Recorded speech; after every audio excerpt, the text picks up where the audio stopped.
সাদ্দাম হোসেন, আপনাকে স্বাগত জানাচ্ছি পালস অফ পলিটিক্সে আমার আজকের আয়োজনে। আমি খুব স্বাভাবিকভাবেই আপনার সাথে কথা বলতে চাই ডাকসু, তারপর জাকসু, এরপরে রাকসু নির্বাচন হতে যাচ্ছে। এই নির্বাচনগুলো, নির্বাচন ফলাফল, নির্বাচনের একটু বিস্তারিত বিষয়ে কথা বলতে চাই। শুরু করব একটা আহ, অভিযোগ ডাকসু নির্বাচনের পরে বিশেষ করে যেটি এসেছে। মির্জা আব্বাস সহ বিএনপির সিনিয়র নেতারা অভিযোগ করেছেন যে শিবির ছাত্রলীগের সাথে তলে তলে আঁতাত করে তাদের ভোটটা শিবির পেয়েছে। এই অভিযোগের, এবং তিনি ছাড়া আসলে বিএনপির অনেক সিনিয়র নেতারা এরকমটা বলেছেন, এই অভিযোগের সত্যতা কতটা, প্রশ্নটা যদি এভাবেও করি যে ছাত্রলীগ বা তাদের সমর্থকদের ভোট কার কাছে গেছে বা কাদের কাছে গেছে? ধন্যবাদ। প্রথমে হচ্ছে ডাকসু নির্বাচনের বিষয়ে আমাদের নিজস্ব অবস্থান রয়েছে, নিজস্ব পর্যবেক্ষণ রয়েছে, এবং আমরা মনে করি যে বাংলাদেশের বৃহত্তর গণতান্ত্রিক সংকটের প্রশ্নটি এখন সবচেয়ে বেশি জরুরি। তো সেই জায়গা থেকে আমাদের রাজনৈতিক লক্ষ্য কিন্তু সেটিকে ঘিরে আবর্তিত। ঢাকা বিশ্ববিদ্যালয় কেন্দ্রীয় ছাত্র সংসদ নির্বাচনটি প্রথমবারের মতো গণতান্ত্রিক ঐতিহ্যে ব্যর্থ হয়, কারণ এখানে বাংলাদেশ ছাত্রলীগের অংশগ্রহণ করার সুযোগ হয়নি। আহ, বাংলাদেশের ছাত্র রাজনীতির ইতিহাসে যেটি প্রথমবারের মতো। সে কারণে কিন্তু আমরা এই নির্বাচনে অংশগ্রহণ, এই নির্বাচনে কাউকে সমর্থন দান করা, এই নির্বাচনকে সাংগঠনিকভাবে কোনো সিদ্ধান্ত বাস্তবায়ন করা, এই বিষয়গুলোর আমরা বাইরে ছিলাম। আমরা মনে করি যে গোটা নির্বাচনটি একটি নিয়ন্ত্রণমূলক নির্বাচন।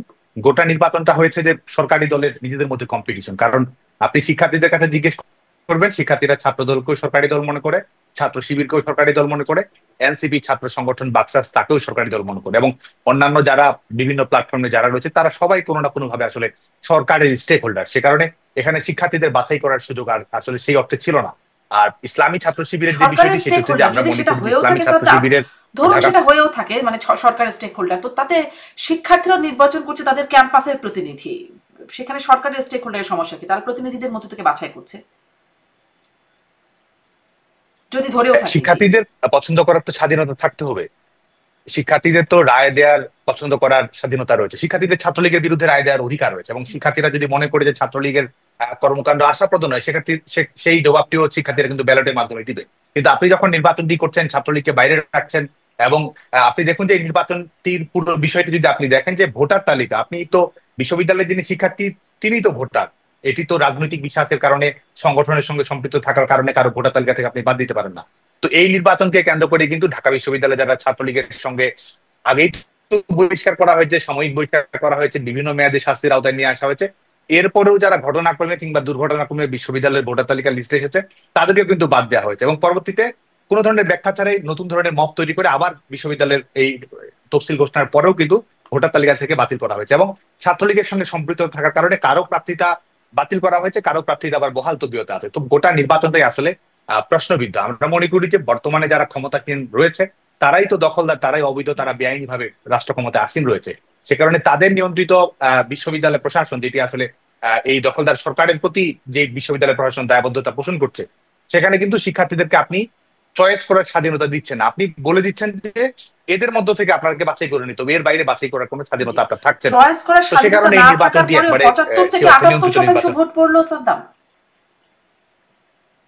এবং সেটি নিয়ে তো আমাদের ব্যাখ্যা দেওয়ার প্রয়োজন হচ্ছে না। সেটি নিয়ে যারা নির্বাচনে অংশগ্রহণ করছে তারা কি বলছে সেটি নিয়ে তো তারা প্রশ্ন তুলছে। তারা 78% এই ভোট গ্রহণের হার, সেটি নিয়ে কিন্তু ছাত্র দল, সেটি নিয়ে বামপন্থীদের প্যানেল, এমনকি নির্বাচন চলাকালীন সময় ছাত্র শিবিরের বক্তব্য যদি আপনি দেখেন, তারাও কিন্তু নির্বাচন নিয়ে প্রশ্ন তুলছে। পুরো নির্বাচন প্রক্রিয়াটা কি তারা ত্রুটিপূর্ণ বলছে। এরকম দ্বিতীয়ার্ধে, বিশেষ প্রশ্ন করে ছাড়া দ্বিতীয়ার্ধে কোনো যখন নির্বাচন, কেন্দ্রগুলো জাতীয় বলি ফাঁকা ছিল, বা ছাত্র সংসদ বলি, এরকম প্রশ্ন ছাড়া কোনো নির্বাচন বাংলাদেশে হয়েছে? হ্যাঁ, নির্বাচনের অবশ্যই ত্রুটি বিচ্যুতি এই বিষয়গুলো নিয়ে এক ধরনের আলোচনার সুযোগ তো সবসময় কেন্দ্র করে যদি আপনি দেখেন, তাহলে পুরো নির্বাচন প্রক্রিয়াটি নিয়ে কিন্তু এক হচ্ছে যে বাংলাদেশ ছাত্রলীগের অংশগ্রহণের সুযোগ থাকছে না, হুম। আরেকটি হচ্ছে যারা অংশগ্রহণ করছে, এমনকি যারা বিজয়ী হচ্ছে, পরাজিত হচ্ছে, পক্ষ বিপক্ষ সবার কিন্তু অভিযোগগুলো থাকছে। এবং আপনি দেখুন, এমন একটি নির্বাচন, আপনি সর্বশেষ খবরটিও যদি দেখেন, 18 জন প্রার্থী ভোটের ফলাফলে গরমিল। হল সংসদে তিনি যে ভোট পেয়েছেন, কেন্দ্রীয় সংসদের হিসেবের সঙ্গে কিন্তু তার কোনো এই যে যোগফল, সেটি কিন্তু ম্যাথ ইজ নট ম্যাথিং, ফলাফল কিন্তু মিলছে না। এবং নির্বাচন প্রক্রিয়াকে ঘিরেও যদি আপনি পুরো সময়টি দেখেন যে শিক্ষার্থীরা এসে বলছে, টিএসসির ভোট কেন্দ্রে আপনি দেখবেন যে তার ভোটটি দেওয়া হয়ে গেছে, অলরেডি ভোট দেওয়া হয়ে গেছে। এমন একটি নির্বাচনে আরেকজন শিক্ষার্থী আসছেন, তিনি বলছেন যে তার ভোটটি দেওয়া হয়ে গেছে, তারপরেও তার শিক্ষার্থী পূর্বের ভোটটি বাতিল না করে তার ভোট দেওয়ার ব্যবস্থাটি কিন্তু করেছে। এবং ভোট গণনা কেন্দ্রের ভিতরে প্রবেশ করা, এবং সার্বিকভাবে পরিসরটি যদি আপনি দেখেন তো নির্বাচনটি তো অবশ্যই নানাভাবে প্রশ্নবিদ্ধ। নিশ্চয়ই, কিন্তু এরকম আমি এটাই আসলে প্রশ্ন করছিলাম যে এরকম নানাভাবে প্রশ্নবিদ্ধ আসলেই অনেক অভিযোগ সামনে আসছে, ক্যামেরার সামনে আমরা দেখেছি, কিন্তু এরকম প্রশ্নহীন নির্বাচন বাংলাদেশে মানে ছাত্র সংসদ থেকে একদম যদি বলি জাতীয় নির্বাচন কোথায় হলো, কোনটা? বা বা যদি আমি একটু প্রশ্নটা এভাবেও সেই করি, প্রশ্নটি তো এটাও যদি অবশ্যই বলি আছে। সাদ্দাম, যে এই প্রশ্নগুলো যদি নাও থাকতো বা যে প্রশ্নগুলো থাকার কারণে কি এমন কিছু হয়েছে যে ফল একদম উল্টাপাল্টা হয়ে যাবার মতো এমন তো কোনো প্রশ্ন আছে বলে কেউ বলছে না। বিশ্লেষকরা সবাই তো বিশ্লেষণ করছে, বলছেন অনিয়ম আছে, কিন্তু সেই অনিয়ম এত বড় না যাতে আসলে ফল পরিবর্তন হয়ে যাবার মতো। না, নির্বাচনটি তো অগণতান্ত্রিক। একটি হচ্ছে আইনগত প্রশ্ন তো থাকছে, নির্বাচনটি তো অগণতান্ত্রিক। আপনি নির্বাচন যদি করেন তাকে আপনার প্রার্থী হওয়ার স্বাধীনতা থাকতে হবে, আপনার ভোটার হওয়ার স্বাধীনতা থাকতে হবে, এবং আপনার বাছাই করার স্বাধীনতা থাকতে হবে। আপনি যখন আহ, নিজের আপনি সরকারকে যারা সমর্থন করে তাদের মধ্য থেকে আপনি যখন ছাত্র সংসদের নির্বাচনটা করেন তাহলে তো সেখানেই তো এটি প্রশ্নবিদ্ধ, সেখানেই তো গণতন্ত্রের প্রশ্নটি আপনার থাকছেন। গণতন্ত্রে যদি আপনি মনে করেন যে শিক্ষার্থীরা বাছাই করবে, জবাব দেবে, রায় দেবে, পক্ষে বিপক্ষে রায় দেবে, নিরঙ্কুশ ভাবে কিংবা প্রত্যাখ্যান করবে, তো সেই সুযোগটি তো আপনি নির্বাচনের আগেই রাখছেন না। তো নির্বাচনের আগেই তো এটি প্রমাণিত হচ্ছে যে ফলাফলটা কাদের মধ্য থেকে বিজয়ী হয়ে আসছে সেটি তো আগে থেকে আপনি নির্ধারণ করে দিচ্ছেন। আরেকটি হচ্ছে যে আইনগত প্রশ্ন কিন্তু থাকছেই। আপনি এই নির্বাচনকে কেন্দ্র করে যদি দেখেন যে আইনগত প্রশ্নটি, আপনি দেখুন যে আপনি বলছেন যে এটি বৈধতা কেউ দিচ্ছে কি দিচ্ছেন না সেই জায়গা থেকে দেখছেন। এই নির্বাচনে বাংলাদেশ ছাত্রলীগের সঙ্গে সম্পৃক্ত থাকার কারণে আপনি কাউকে নির্বাচন করার সুযোগ দিয়েছেন, আবার বাংলাদেশ ছাত্রলীগের সঙ্গে সম্পৃক্ত থাকার কারণে আপনি কারো প্রার্থী বাতিল করে দিয়েছেন। এই নির্বাচন কমিশনই তো করেছে, ভোটার তালিকা থেকে আপনি বাদ দিয়েছেন। তো এই এবং আরেকটি বড় বিষয় যেটা আমি, যেহেতু বিগত ডাকসু নির্বাচনে আমি নির্বাচিত হয়েছিলাম, ছাত্র প্রতিনিধি নির্বাচিত হয়েছিলাম, দেখুন যে বিশ্ববিদ্যালয় প্রশাসন এতটাই প্রহসনমূলক সিদ্ধান্ত নিয়েছে। 2019 সালের 26 সেপ্টেম্বর ডাকসু ছাত্র প্রতিনিধিরা বিশ্ববিদ্যালয়ের আইনের অধীনে ঢাকা বিশ্ববিদ্যালয়ের আইন 1973-এর সমস্ত নিয়ম কানুন অনুসরণ করে ঢাকা বিশ্ববিদ্যালয়ের ধর্মভিত্তিক রাজনীতি নিষিদ্ধ ঘোষণা করা হয়েছিল। বিশ্ববিদ্যালয়ের প্রশাসন কি সেই সিদ্ধান্ত বদলে দিয়েছে? ঢাকা বিশ্ববিদ্যালয়ের ছাত্র সংসদের প্রেসিডেন্ট, বিশ্ববিদ্যালয়ের তৎকালীন যিনি উপাচার্য, তার অধীনে থেকেই তো বিশ্ববিদ্যালয়ের নির্বাচিত ছাত্র প্রতিনিধি একটি সিদ্ধান্ত গ্রহণ করেছে। বিশ্ববিদ্যালয় প্রশাসন কি সেই সিদ্ধান্ত বাতিল করেছে? বিশ্ববিদ্যালয়ের প্রশাসন কি সেই সিদ্ধান্ত পরিবর্তন পরিমার্জন এডিট করেছে? সিদ্ধান্ত পরিবর্তন করে? সিদ্ধান্ত তো পরিবর্তন করেনি। সিদ্ধান্ত পরিবর্তন করেনি, অথচ একটা ধর্মভিত্তিক ছাত্র রাজনৈতিক সংগঠনকে কিন্তু নির্বাচন করার দায়িত্ব দিল। তার মানে বিশ্ববিদ্যালয় প্রশাসন কিন্তু নিজের যে আইন কানুন প্যানেলের রয়েছে নামটা কিন্তু সেটির শিবির প্রতিও ছিল না, কিন্তু ছাত্র আসলে শিবির ছিল শ্রদ্ধা না, থাকেনি। প্যানেল ঐক্যবদ্ধ ছাত্র সংঘ বা এই নামটা সম্ভবত এরকম বা জোট এরকম একটা নাম ছিল। দেখুন, এটি প্যানেলের যে বিষয়টি থাকে যে ছাত্র সংগঠনগুলো নির্বাচন সামনে রেখে এটি প্যানেল অনুযায়ী যে নির্বাচন করতে হবে ছাত্র সংসদের আইন অনুযায়ী, তো সেটিও বলা দেওয়া নেই। এটি বিশ্ববিদ্যালয়টি প্রচলিত থাকা যে একটি ছাত্র সংগঠন যখন নির্বাচন করছে যাতে করে সাধারণ শিক্ষার্থীদের ইনক্লুশনটা নিশ্চিত করা যায়, এটা দেখতে যেন আরো বেশি অন্তর্ভুক্তিমূলক দেখায়, শিক্ষার্থীদের প্রতিনিধিত্বমূলক দেখায়, যে কারণে এই নামগুলো দেওয়া হয়। এটির মানে এই নয় যে ছাত্র সংগঠনগুলো সমর্থন থাকছে না। সবাই জানে ছাত্র শিবিরের প্যানেল কোনটি, ছাত্র দলের প্যানেল কোনটি, বামপন্থীদের প্যানেল কোনটি, এটি কিন্তু সবার সামনেই যে আমাদেরকে পরিষ্কার আরেকটু হয়েছে। স্পষ্ট তো যে করবেন, কারণে যারা হয়তো বিশ্ববিদ্যালয়, অনেকেই ভুলে গেছি বা স্মরণ করতে পারি না, যে 19 সালে আপনারা কিভাবে ধর্মভিত্তিক বা শিবিরকে কিভাবে রাজনীতির বাইরে রাখার সিদ্ধান্ত হলো, সেই এটা কি নিয়মটা কি হলো? দেখুন, একটি তো হচ্ছে পূর্ব থেকেই একটি সিদ্ধান্ত ছিল যেটি রাজনৈতিক কিংবা বলতে পারেন যে সোশ্যাল কন্ট্রাক্ট, যেটি ঢাকা বিশ্ববিদ্যালয়ের পরিবেশ পরিষদ, যেটিও কিন্তু বিশ্ববিদ্যালয়ের একটি আইনানুগ বা শৃঙ্খলাগত কিংবা ছাত্র সংগঠনগুলোর মধ্যে এক ধরনের নিয়ম তৈরি করে দেওয়ার জন্য একটি একটি প্রাতিষ্ঠানিক একটি ফোরাম। সেখানে 90 দশকে ছাত্র শিবিরের রাজনীতি নিষিদ্ধ করার ব্যাপারে সকল ছাত্র সংগঠনের মত এটি হচ্ছে রাজনৈতিক দিক, একটা সামাজিক চুক্তি ছাত্র সংগঠনগুলো, বিশ্ববিদ্যালয় প্রশাসন এবং শিক্ষার্থীদের মধ্যকার চুক্তি। সেটির ব্যত্যয়টা বটেই, কারণ সেই সিদ্ধান্ত ছাত্র সংগঠনগুলো গ্রহণ করেনি। আরেকটি হচ্ছে যে আপনি যেটি জানতে চাচ্ছেন সেটি হচ্ছে 2019 হ্যাঁ, ঐক্যমত সালের হলো, কিন্তু 26 শিবিরকে সেপ্টেম্বর নিষিদ্ধ ঢাকা হলো। বিশ্ববিদ্যালয়, হ্যাঁ অবশ্যই, ঢাকা বিশ্ববিদ্যালয়ের অভ্যন্তরে ধর্মভিত্তিক ছাত্র রাজনীতি বন্ধ করা হয়েছে। এই সিদ্ধান্ত তো আর বদল করা হয়নি। এটি ছাত্র শিবির সংগঠন হিসেবে কাউকে নিষিদ্ধ করা সেটি নয়, ধর্মভিত্তিক ছাত্র রাজনীতিকে বিশ্ববিদ্যালয়ের অভ্যন্তরে নিষিদ্ধ করা হয়েছে এবং এটি বিশ্ববিদ্যালয়ের গৃহীত সিদ্ধান্ত, ছাত্র প্রতিনিধি এবং বিশ্ববিদ্যালয় প্রশাসনের মধ্যকার গৃহীত সিদ্ধান্ত। আপনি মনে করতে পারেন যে এই সিদ্ধান্তটি পরিবর্তন করা প্রয়োজন কিনা, সেটি আপনি অবশ্যই বিবেচনা করতে পারেন, কিন্তু সেই সিদ্ধান্ত তো পরিবর্তন করা হয়নি। সেই সিদ্ধান্ত পরিবর্তন না করেই যখন এই আপনি নির্বাচনটি করেছেন, তো আইনগত প্রশ্ন তো ভবিষ্যতের জন্য অবশ্যই কিন্তু থাকছে। শিবির তো আসলে ধর্মভিত্তিক, আমি একটু মানে আর্গু করার জন্য বলছি, শিবির তো ধর্মভিত্তিক প্রচারণাও চালান, তাদের প্যানেলে মানে নন মুসলিম ছিলেন যারা, বা তাদের প্যানেলে আরো ডাইভার্সিটি ছিল, শুধু তো ধর্মভিত্তিক প্রচারণা তারা করেছেন, বিষয়টা এমন হয়নি এবার। দেখুন, ইসলামী ছাত্র শিবিরের যিনি সদস্য এবং আপনি তার জানেন যে তাকে শপথ নিতে হয়, তাকে রীতিমতো সমস্ত ধরনের ধর্মীয় আনুষ্ঠানিকতা সম্পন্ন করে কিন্তু দায়িত্ব পালন করতে হয়। এবং তাদের দায়বদ্ধতা, আপনি যদি ইসলামী ছাত্র শিবিরের গঠনতন্ত্রটি দেখেন, তাদের দায়বদ্ধতা কিন্তু এক ধরনের ধর্মীয় সমাজ ব্যবস্থার জন্য, শরিয়া আইনের জন্য, এবং সেটি প্রতিষ্ঠা করার জন্য।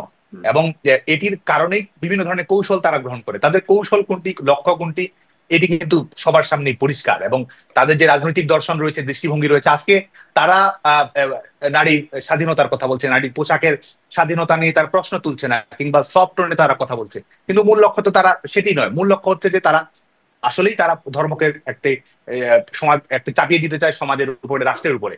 এবং ধর্মকে তারা ব্যক্তিগত অধিকার, সেই জায়গা থেকে আমরা যেমন ধর্মীয় স্বাধীনতায় বিশ্বাস করি, সেই জায়গায় কিন্তু তারা দেখে না, বরং তারা মনে করে যে একটি ধর্মরাষ্ট্র প্রতিষ্ঠা করতে হবে। এবং আমাদের মানব রাষ্ট্র যে সংবিধান, আপনি দেখুন যে আমাদের সংবিধান তৈরি করেছে মানুষ, তৈরি করেছে আলাপ আলোচনার ভিত্তিতে সেটি তৈরি করেছে। এবং সেই গণতান্ত্রিক বিধিবিধান কিন্তু তাদের মূল লক্ষ্য নয়। তারা তো তাদের সুস্পষ্ট ভাবে আবারও সেই প্রশ্ন, গণতান্ত্রিক বিধিবিধান তাদের মূল লক্ষ্য না, কিন্তু গণতন্ত্রের কোন জামায়াতের দলিল, শিবিরের দলিল। জি, আপনি বলছিলেন যে ছাত্রলীগকে মানে প্রার্থী হবার সুযোগ দেয় নাই, মানে ছাত্র, এটা গণতান্ত্রিক না, আপনি এই প্রশ্ন করছিলেন এই নির্বাচন নিয়ে। এবং ছাত্রলীগকে প্রত্যাখ্যানের সুযোগও আসলে থাকার কথা ছাত্রদের, সেটি আপনি বলছিলেন যে তাহলে এটা গণতান্ত্রিক হতো। তো সেটি তো আসলে শিবিরের ক্ষেত্রেও একইভাবে প্রযোজ্য ছিল। আপনারা কেন তাহলে তাদের বা ছাত্রদেরও সেই গণতান্ত্রিক অধিকারটা থেকে তাদেরকে বঞ্চিত করলেন? ছাত্রদের মধ্যে যে এখন অনেকেই আসলে শিবিরকে পছন্দ করছে, ভোট দিতে চাইছে বা চেয়েছিল হয়তো আগে, সেটা তো আপনাদের কারণে হয়ে উঠতে পারে নাই, তাই নয় কি? হচ্ছে এটা যে প্রতারণার বিষয়। আপনি একটি বিশ্বাস করেন একটি, বলবেন আরেকটি, আপনার মূল লক্ষ্য একটি, আপনি কৌশল হিসেবে বলছেন একটি, আপনি শিক্ষার্থীদের সামনে বিভ্রান্তি, আমি যেটি বিশ্বাস করি আমি শিক্ষার্থীদের সামনে সেটি উপস্থাপন করবো, এটি তো আমাদের নৈতিক দায়িত্ব, আমার নাগরিক দায়িত্ব। এবং সেই জায়গা থেকে আপনি দেখুন, আমি ছাত্রলীগের রাজনীতি করি, আমরা একটা উদার গণতান্ত্রিক সমাজ ব্যবস্থা বিশ্বাস করি, আমি ধর্মনিরপেক্ষ সমাজ মূল্যবোধে বিশ্বাস করি, আমরা জাতিগত লিঙ্গীয় বৈষম্যের বিরুদ্ধে গিয়ে আমরা রাজনৈতিক দর্শনে বিশ্বাস করি। তো সেটি বলেই তো আমাকে রাজনৈতিক সমর্থন আদায় করার চেষ্টা করতে হবে, শিক্ষার্থীদের সমর্থন আদায় করার চেষ্টা করতে হবে। এবং আপনি, এটি তো একটা স্বাভাবিক গতিবিধি, আপনি যেটি বিশ্বাস করবেন সেটি বলবেন। এবং এই ইসলামী ছাত্র শিবির, এই সংগঠনটি আপনি দেখুন যে আমরা নিজেরাও এটির ভিকটিম হয়েছে, এবং শুধু আমরা নই, আজকে অন্যান্য ছাত্র সংগঠন, সামাজিক ছাত্রদের সংগঠন, তারা সংগঠনে বিশ্বাস করে, একটি অস্ত্রতা ইনফিলট্রেশনে বিশ্বাস করে, অনুপ্রবেশ করছে, অনুপ্রবেশের রাজনীতি তারা করেছে, অন্য সংগঠনের অভ্যন্তরে তারা প্রবেশ করেছে, অন্য সংগঠনের অভ্যন্তরে ঢুকে অপরাধমূলক কর্মকাণ্ড তারা করেছে, এবং আজকেও কিন্তু তারা সেটাই করছে। তিনি, আপনি যেটি বলার চেষ্টা করছিলেন যে তারা কোন ধরনের বক্তব্যগুলো সামনে নিয়েছে, আসলে তো তারা সেটিতে বিশ্বাস করে না, তাদের মূল লক্ষ্য তো ভিন্ন। এবং আপনি, তারা এই গণতান্ত্রিক মূল্যবোধ, নাগরিক অধিকার, সাংবিধানিক অধিকার, এসবও কিন্তু তারা বিশ্বাস করে না। আপনাদের কথা বারবার প্রশ্ন করি, যেহেতু আপনাকে পাই, আপনাকে আমি প্রশ্নবিদ্ধ করি, যে জবাবটা আপনার কাছ থেকে আপনাদের বিষয় নিয়ে বেশি জানতে চাই। যে আপনারা গণতান্ত্রিক মূল্যবোধের কথা বলেন, কিন্তু আপনারা তখন আবার শিবির রাজনীতি করতে পারবে না, তাদেরকে পেলে পেটাতে হবে। আবার ধরেন মানে তাদের ভোট করা তো দূরের কথা, মিছিলে জোর করে আসতে চাই বা না চাই জোর করে আনা হবে। এই বিষয়গুলো তো গণতান্ত্রিক মূল্যবোধের সাথে যায় না, তাই না? সেগুলো তো ছাত্রলীগের সাথে জড়িয়ে ছিল এই বিষয়গুলো। তাহলে আপনারাও বা মুখে এক বলেন বা কাজে অন্য করেন, তাই নয় কি? আপনারাও তো সেরকমই। না, একটি হচ্ছে যে পলিটিক্যাল স্ট্রাগল তো আমরা চালিয়ে যাই, এবং আমরা সেই লড়াইটি ধর্মভিত্তিক সংগঠন হিসেবে, যুদ্ধাপরাধের দায় অভিযুক্ত সংগঠন হিসেবে, স্বাধীনতা বিরোধী সংগঠন হিসেবে রাজনৈতিক সংগ্রামটা আমরা চালিয়ে যাই। কিন্তু ইসলামী ছাত্র শিবির এরপরও ঢাকা বিশ্ববিদ্যালয়ে এখন পর্যন্ত অনুষ্ঠিত সকল ছাত্র সংসদ নির্বাচনে ইসলামী ছাত্র শিবিরও কিন্তু অংশগ্রহণ করেছে, তারাও প্যানেল দিয়েছে, তারাও প্রার্থী দিয়েছে, তারাও প্রচারণা চালিয়েছে। তো আমরা যেটি বলছি যে তাদের প্রতারণাগুলো তুলে ধরছে, কিন্তু এর পূর্বে অনুষ্ঠিত ছাত্র সংসদ গুলোতেও কিন্তু তারা সক্রিয়ভাবে অংশগ্রহণ করেছে। এবং বাংলাদেশ ছাত্রলীগ তার আদর্শিক অঙ্গীকারের জোরে, শিক্ষার্থীদের শক্তির উপর ভর করে, সাংগঠনিক জনপ্রিয়তার উপর ভর করেই কিন্তু আমরা নির্বাচনগুলোতে তাদেরকে পরাজিত করতে পেরেছি।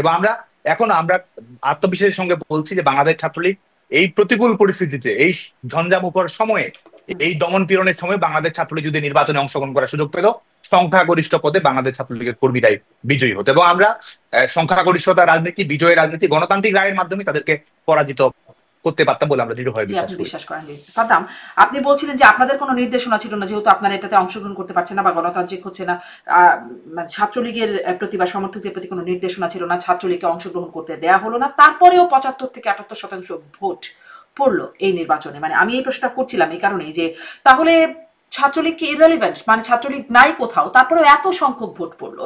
এবং এটা বলা হচ্ছে যে স্মরণকালের 72 থেকে দেখছিলাম একটা বিশ্লেষণ, এমনকি আপনারা যে নির্বাচন করেছেন ডাকসু, তার চেয়ে বেশি ভোট আসলে এই নির্বাচনে পড়েছে, যেখানে ছাত্রলীগ নাই। তাহলে কি ছাত্রলীগ অপ্রাসঙ্গিক হয়ে যাচ্ছে? না, একটি হচ্ছে আপনি যে বললেন এর আগে বিএনপির একজন রাজনৈতিক নেতা, তার প্রসঙ্গ ধরে যদি বলেন, আপনি যদি দেখেন যে আমি ভোটের পরিসংখ্যান ধরেই যদি তার কথার ব্যাখ্যা করি বা যুক্তি তুলে ধরে। আপনি দেখবেন যে জগন্নাথ হল, যেটি আমাদের বাংলাদেশ ছাত্রলীগের রাজনৈতিক অঙ্গীকারের জন্য একটি শক্তিশালী আমরা একটা হলই বলবো, একটা শক্তিশালী সংগঠন ইউনিট। সেখান থেকে আপনি তাদের যে প্রহসনের নির্বাচন, তাদের যে নিয়ন্ত্রণমূলক নির্বাচন, তাদের যে পূর্ব নির্ধারিত ফলাফলের নির্বাচন, সেখানেও কিন্তু ছাত্র দলের ভিপি প্রার্থী সবচেয়ে বেশি ভোট পেয়েছেন। সেখানে জিএস পদে ছাত্র ইউনিয়নের বেশি সংখ্যক পদ ভোট পেয়েছেন জিএস পদপ্রার্থী।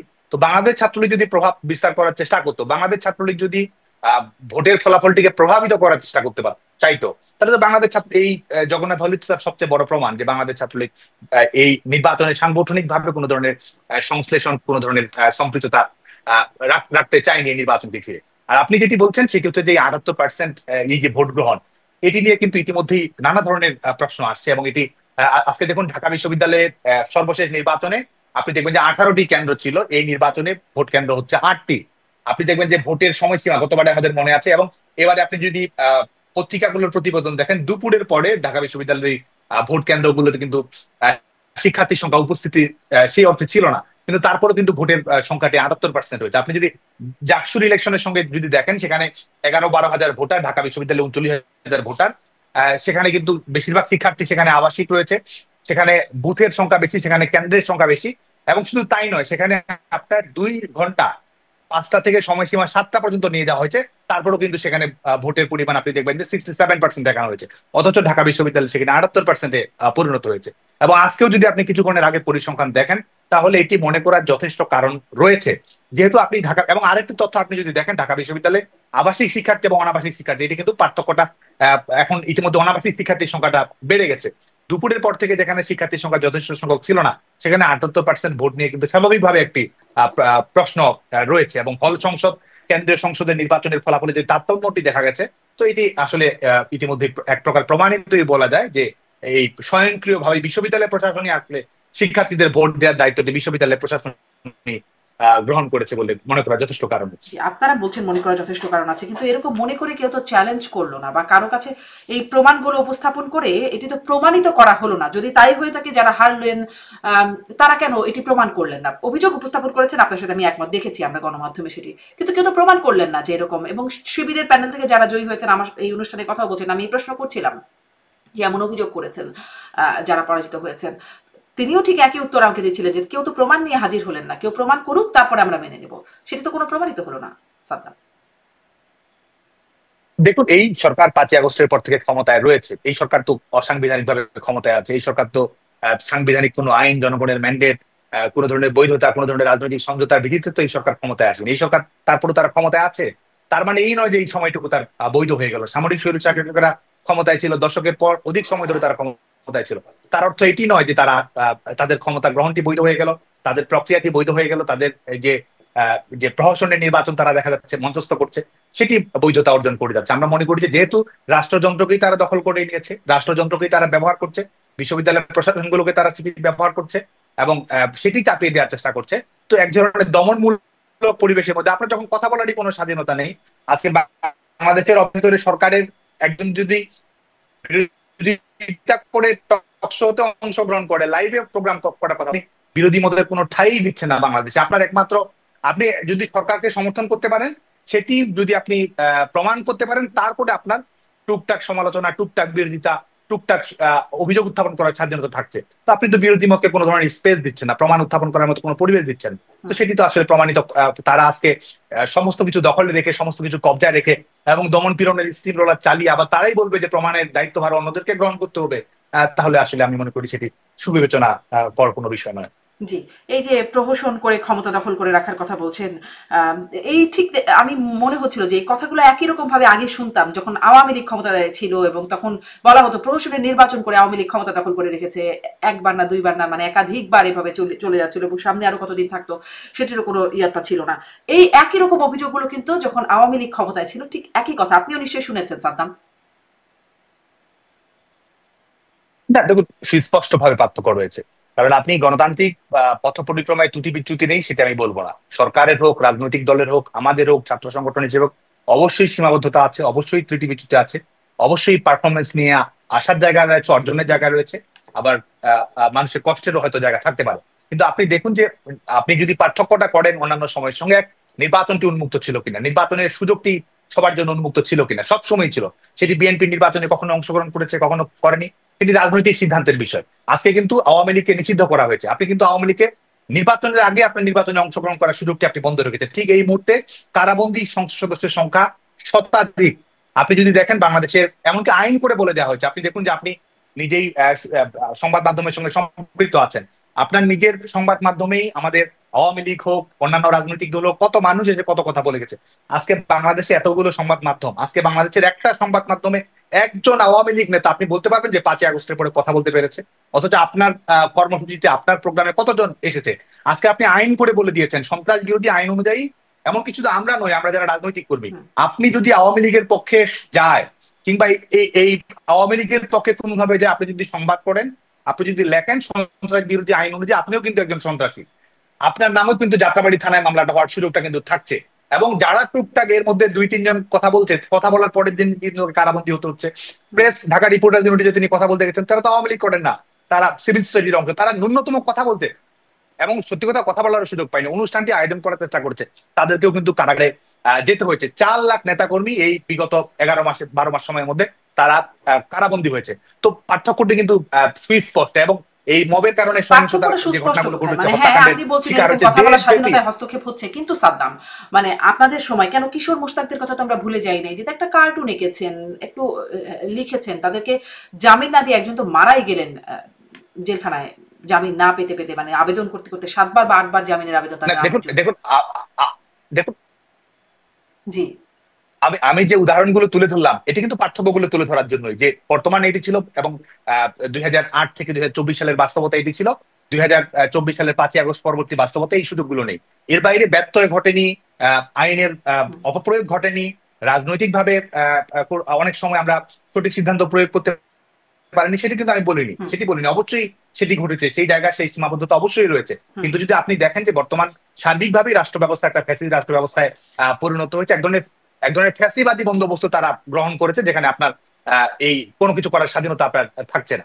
আজকে এই পার্থক্যটির কারণেই আমরা মনে করি যে বাংলাদেশের গণতান্ত্রিক পথ চলা, যেটি আমরা এই অনেক সংকট, অনেক সীমাবদ্ধতা, অনেক চ্যালেঞ্জ কিংবা ত্রুটি বিচ্যুতি নিয়েও যে গণতান্ত্রিক পথ আমরা পাড়ি দিচ্ছিলাম, আজকে সে বাংলাদেশের গণতন্ত্রকেই সম্পূর্ণভাবে কুক্ষিগত করা হয়েছে। আপনি বলছেন যে ফ্যাসিবাদী রাষ্ট্র ব্যবস্থা একরকম কায়েম করছে বাংলাদেশে, এমন হয় আওয়ামী লীগ ছাড়া আর বাকি সব দল মানে আওয়ামী লীগকে ফ্যাসিবাদী রাষ্ট্র ব্যবস্থা কায়েম করার জন্য অভিযুক্ত করছে। আমি একটু আবারও ডাকসু নির্বাচনের প্রসঙ্গে আসি এবং জাকসু তারপরে রাকসু নির্বাচন হবে সেদিকটা একটু কথা বলি। যে শিবিরের আপনাদের মানে ছাত্রলীগের মধ্যে গুপ্ত থাকার যে অভিযোগটা, সেটি এখন আবার খুব জোরে সোরে উচ্চারিত হচ্ছে। আমরা এমনকি এখন যিনি ভিপি নির্বাচিত হয়েছেন সাদেক কায়েম, তিনি ছাত্রলীগের মিছিলে গেছেন, তিনি শেখ হাসিনার নামে স্লোগান দিয়েছেন, এই বিষয়গুলো নিয়ে প্রশ্নবিদ্ধ হচ্ছে। আপনি তাকে কিভাবে চিনতেন? ছাত্রলীগের সাথে তার সম্পৃক্ততা কেমন ছিল? এটাই তো বলে যে দেখুন, ছাত্রলীগের অভ্যন্তর অনুপ্রবেশ করেছে। ছাত্রলীগ করার কারণে আপনি দেখুন সাদেক কায়েমের প্রার্থিতা নিয়ে কি প্রশ্ন এসেছে? সাদিক কায়েমের তো ছাত্রলীগের মিছিলে অংশগ্রহণ করার, স্লোগানে অংশ নেওয়ার ভিডিও, অডিও সবকিছু তো রয়েছে। তার প্রার্থিতা কি বাতিল হয়েছে? অথচ আরেকজনের প্রার্থিতা কিন্তু ঠিকই বাতিল হয়েছে। জিএস যিনি নির্বাচিত হয়েছেন, প্রহসনের নির্বাচন হোক, নিয়ন্ত্রণের নির্বাচন হোক, তাদের যে নৈতিকতা মানদণ্ড, তারা যে নিয়ম কানুন সাদিক ওনাদের প্রার্থিতা কি বাতিল হয়েছে? আপনি আমাকে একটু বলে দেন কার প্রার্থিতা বাতিল হয়েছে? আপনি যেটি নিয়ে রিড করা হয়েছে, জুলিয়াস সিজারের প্রার্থিতা বাতিল করা হয়েছে। একই ইলেকশনে ভিপি পদে একজনের প্রার্থিতা বাতিল করা হয়েছে, আরেকজনকে ভিপি হিসেবে ঘোষণা করা হয়েছে। এস এম ফরহাদ ছাত্রলীগে পদবী গ্রহণ করেছে, এটা তো বাস্তবতা। সেই তার কি প্রার্থিতা বাতিল করা হয়েছে, অথচ আরেকজনের প্রার্থিতা বাতিল করা হয়েছে। ভবিষ্যতে এটি নিয়ে যখন আইনগত প্রশ্নটি তুলবে, তখন সেই আইনগত প্রশ্নের বিশ্ববিদ্যালয় প্রশাসন কি জবাব দিতে পারবে? তো এটি তো তাদের যে নিয়ন্ত্রণমূলক নির্বাচন, তাদের স্ক্রিপ্টেড নির্বাচন, সেখানে কিন্তু তাদের মধ্যেই যে মতদ্বৈততা রয়েছে, যে দ্বিচারিতা রয়েছে, যে ধরনের ত্রুটিপূর্ণ যুক্তি তারা দিচ্ছে, তাদের যুক্তিতেই কিন্তু তারা আসলে ধরা পড়ছে। আরেকটি যদি আপনি দেখেন, এটা বলবেন যে তারা আসলে ছাত্রলীগে কিভাবে, আপনি দেখেন, আপনি যেটি বলছিলেন, জি আমার প্রশ্নটা হচ্ছে এটা যে তারা আসলে ছাত্রলীগে কিভাবে এতদিন গুপ্ত থাকলো, মানে শিবিরের নেতাকর্মীরা কিভাবে সবাই ছাত্রলীগে বা এখন যাদেরকে দেখা যায় আন্দোলন সবাই ছাত্রলীগে গুপ্ত থাকার বিষয়টা, এটি কেন থাকলো বা কিভাবে থাকলো? আপনারা মানে জোর করে ভেরাতেন বলে সবাইকে ভিড়তে হয়েছে, বিষয়টা এমন? আসলে তারা কিন্তু তেমনই বলছেন যে জোর করে আপনারা মিছিলে নিতেন, আপনারা সিট তার মানে সিট থেকে তাদেরকে বঞ্চিত করতেন, যেটা ন্যায্য তাদের পাবার কথা, সেখান থেকে যদি ছাত্রলীগ না করতো বা ছাত্রলীগের মিছিলে না যেত। এই কারণেই কি আসলে এত গুপ্ত শিবির বা গুপ্ত অন্যান্য দলের অনুপ্রবেশ? আমি শুরুতেই যে বিষয়টি বলেছি যে কেউ যদি কোনো রাজনৈতিক সংগঠন করে, তার যদি নৈতিক দুর্বলতা না থাকে, তার যদি আদর্শিক অঙ্গীকারটি দৃঢ় থাকে, সে তার সংগঠন নিয়ে রাজনীতি করবে। কেউ যদি অন্যায়ও করে, এমনকি আমরা যদি অন্যায় করে থাকি, আমাদের বিরুদ্ধে রুখে দাঁড়াবে, প্রতিরোধ গড়ে তুলবে, এটাই কিন্তু স্বাভাবিক নিয়ম। অথচ কিন্তু আপনি যাদেরকে বলছেন যে অনুপ্রবেশের ঘটনাগুলো তারা করেছে, ইনফিল্ট্রেশন করেছে, এটির মাধ্যমে কিন্তু আপনি সামাজিক চুক্তি ভঙ্গ করছেন। আপনার যে ব্যক্তিগত নৈতিক দায়বদ্ধতা রয়েছে, সেই নৈতিক দায়বদ্ধতা আপনি ভঙ্গ করছেন। এবং তৃতীয় আরেকটি বিষয়, শিবিরের গঠনতন্ত্র অনুযায়ী আপনি দেখুন তাদের মুনাফিকি কর্মকাণ্ডগুলো, শিবিরের গঠনতন্ত্র অনুযায়ী সুস্পষ্ট করে বলে দেওয়া আছে যে আপনি শিবিরের রাজনৈতিক দৃষ্টিভঙ্গি তাদের ধর্মীয় বিশ্বাসের সঙ্গে সম্পৃক্ত নয় এমন কোন রাজনৈতিক সামাজিক সংগঠনে আপনি যোগ দিতে পারবেন না। অথচ তারা বাংলাদেশ ছাত্রলীগ অবশ্যই ছাত্র শিবিরের যে দৃষ্টিভঙ্গি তার সম্পূর্ণ বিপরীত দৃষ্টিভঙ্গি রাজনীতিতে বিশ্বাস করে।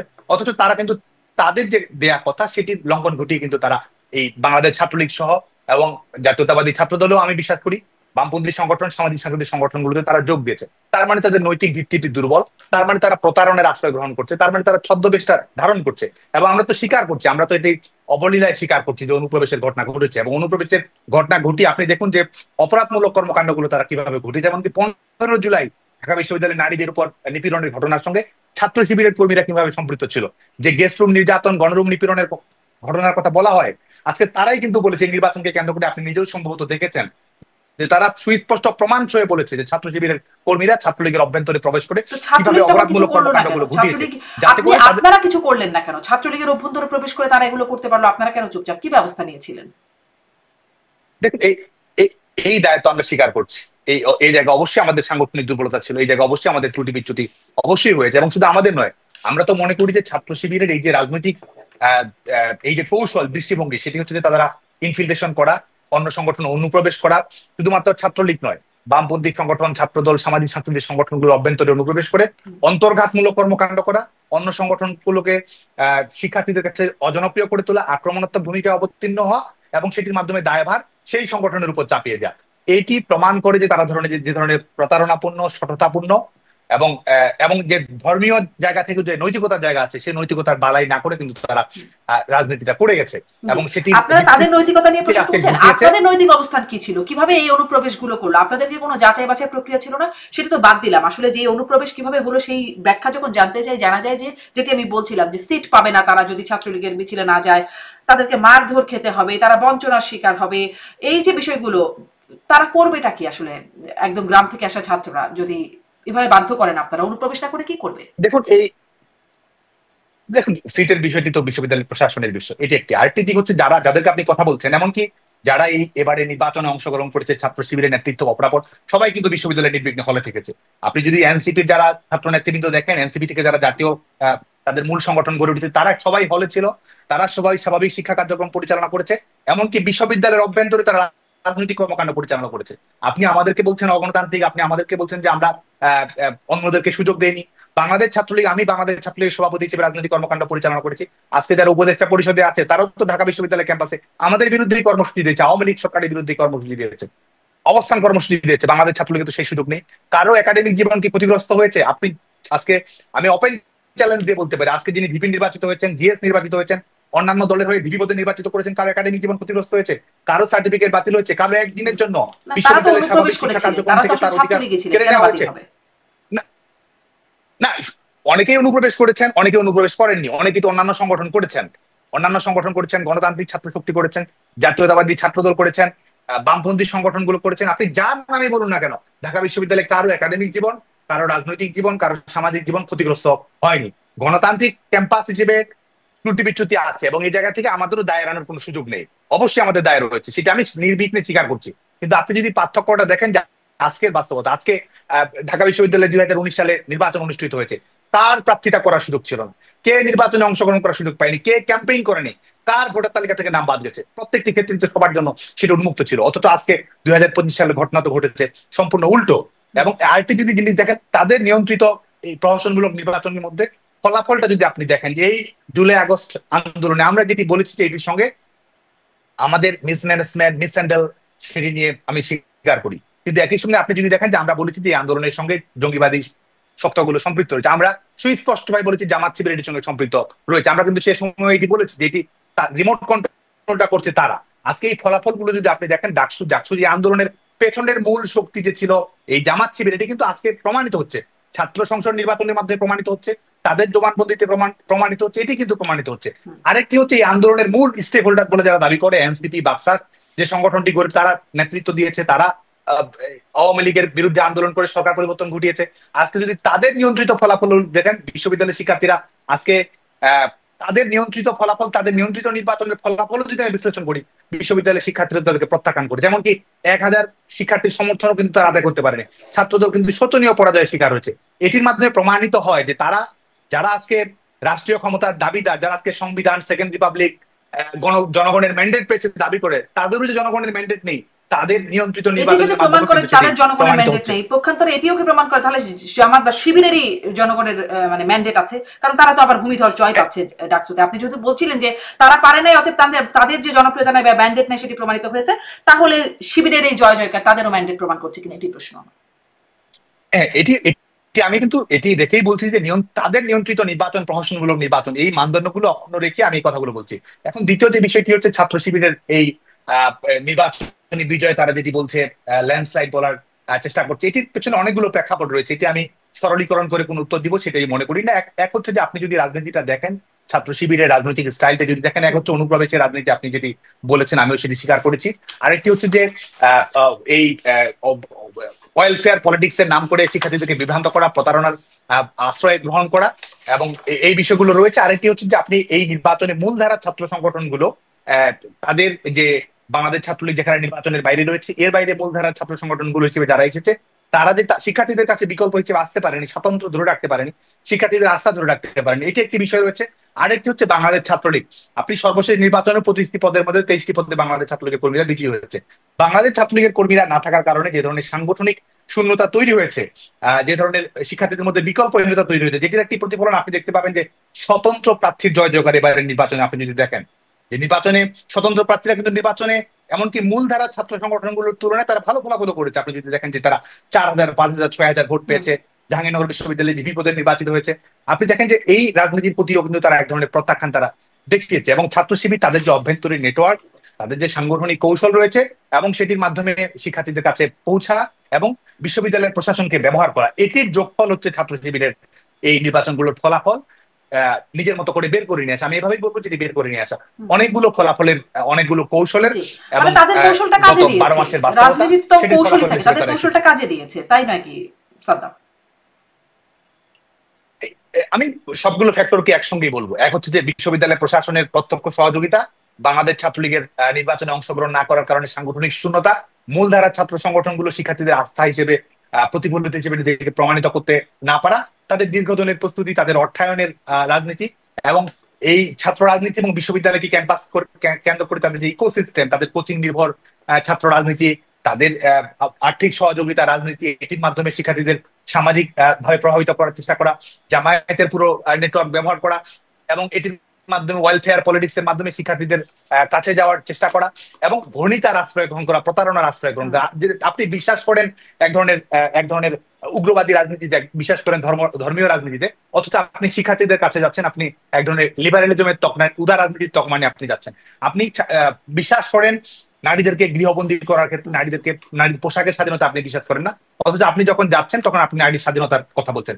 তো একটি নির্বাচনের বিভ্রান্ত করা সম্ভব, কিন্তু আমি মনে করি যে এটি আসলে আলটিমেটলি এটি ফলাফল দেবে না। শিক্ষার্থীরা এটির বিরুদ্ধে সচেতন হবে, রাজনৈতিক ভাবে জবাব দেবে, নারীরা আমাদের রুখে দাঁড়াবে, কারণ এই ছাত্র শিবির নির্বাচনে বিজয়ী হয়েছে। মোরাল পুলিশিং তারা ক্যাম্পাসে বাড়ানোর চেষ্টা করবে, শিক্ষার্থীদেরকে ধর্মীয় ভাবে ব্যবহার করার চেষ্টা করবে, এবং সেটির মাধ্যমে আমাদের সমাজের গতিটাকে পশ্চাৎবর্তী করার চেষ্টা তারা করবে, এবং এটির মাধ্যমে আলটিমেটলি শিক্ষার্থীরা রুখে দাঁড়াবে, জবাব দেবে, এবং সাধারণ শিক্ষার্থীরা নিজের মতো করে ফয়সালা করবে। শিক্ষার্থীরা রুখে দাঁড়াবে, জবাব দিয়ে ভবিষ্যৎ মানে ফিউচার টেন্সে বলছেন। যা দেখলাম এখন তাতে দেখা যাচ্ছে ভোটার 39,874, তার মধ্যে 29,821 জন ভোট দিয়েছেন, মানে বেশ ভালো সংখ্যক ভোট স্মরণকালের মধ্যে, এটা আমি বলছিলাম যে ভালো ভোট পড়েছে। একটু আসি যে জাকসু নির্বাচনে যিনি নির্বাচিত হলেন বিপি, তাছাড়া আবার ওই বাকি সব প্যানেলে শিবিরের জয় জয়কার, হয়তো কিছু দু একটা স্বতন্ত্র, আর বাকি সবে শিবিরের জয় জয়কার। জিতু হলেন বিপি, তিনি সাবেক ছাত্রলীগার, এবং তিনি গণ অভ্যুত্থানের সময় ছাত্রলীগ ছেড়ে এসেছেন, ছাত্রলীগের মারও খেয়েছেন তিনি। তার সাথে কি এখন আপনাদের যোগাযোগ আছে ছাত্রলীগ হিসেবে? দেখুন, একটি মজার কথা হচ্ছে যে সে হয়তো ঢাকা বিশ্ববিদ্যালয়ের প্রশাসন যদি নির্বাচনে তদারকি দায়িত্ব থাকতো, তার হয়তো প্রার্থিতা থাকতো না ঢাকা বিশ্ববিদ্যালয়ের যে মানদণ্ড অনুসরণ করেছে, কারণ ছাত্রলীগের কর্মী হওয়ার কারণে তারও প্রার্থিতা বাতিল হয়ে যাওয়ার কথা। আর আমরা এখন যেটি না, তিনি করছি, তো আমরা গণ অভ্যুত্থানে ছাত্র সক্রিয়ভাবে সংগঠনগুলো, অংশগ্রহণ করেছেন। না ছাত্রলীগের পত্রিকা তার রয়েছিল, ছাত্রলীগের সবাই পত্রিকা তো রয়েছে ছাত্রলীগে ছিল, সাংগঠনিকভাবে এখন বাংলাদেশ ছাত্রলীগে তো ছাত্রলীগের। সবাই গুপ্ত হিসেবে সবাই দেখলাম, শিবিরের সবাই, এনসিপির অনেকেই ছাত্রলীগে উল্লেখযোগ্য নেতারা। সে কারণেই তো বিশ্ববিদ্যালয় প্রশাসনকে একই মানদণ্ড তো সবার ক্ষেত্রে অনুসরণ যারা করা আসলে ওই হয়েছিল। গণ অভ্যুত্থানে প্রমাণ করে আসতে পেরেছে তারা ছাত্রলীগ থেকে বাদ হয়ে গেছে, আর যারা গণ অভ্যুত্থানে ঠিক প্রমাণ করতে পারেনি তারা মানে ছাত্রলীগ হিসেবেই ধরে নেওয়া হচ্ছে। এটাই মনে হয় মানদণ্ড, এই আপাতত সার্টিফিকেটটাই তাই তারা মনে হয়। দিচ্ছে। জি। যখন যখন যখন আপনার সামাজিক বিশ্বাস, যখন আপনার রাজনৈতিক বিশ্বাস, আপনার তো আন্দোলন করার অধিকার আছে, আন্দোলনের বিপক্ষে যাওয়ার অধিকার আছে, এটা তো আপনার নাগরিক স্বাধীনতা। আপনি যখন সার্টিফিকেট দিচ্ছেন, তার মানে সমাজটাতে মোটামুটি একটা ধরনের ফ্যাসিস্ট বন্দোবস্ত প্রতিষ্ঠিত হয়ে গেছে, সেটিতে কিন্তু একটি প্রমাণ যে আপনি সেই সার্টিফিকেটটা তারা দিবে, সেই সার্টিফিকেটটা দেওয়ার পরে আপনার রাজনৈতিক অধিকার আছে, সেই সার্টিফিকেটটা দেওয়ার পর আপনি বিরোধিতা করতে পারবেন, সেই সার্টিফিকেটটা পাওয়ার পরে আপনি প্রার্থীতে অংশগ্রহণ করতে পারবেন। তো আপনি যেটি বলছিলেন সেটি হচ্ছে যে আমরা বাংলাদেশের শিক্ষার্থীদের সঙ্গে আমাদের সম্পৃক্ততা রয়েছে। আমরা সাধারণ শিক্ষার্থীদের সঙ্গে এখন আমরা যোগাযোগ রক্ষা করি, এবং শিক্ষার্থীদের পাশে থাকা, তাদের ঐক্যবদ্ধ করা, এমনকি প্রগতিশীল ছাত্র সংগঠনগুলোর সঙ্গে আমাদের যোগাযোগ রয়েছে।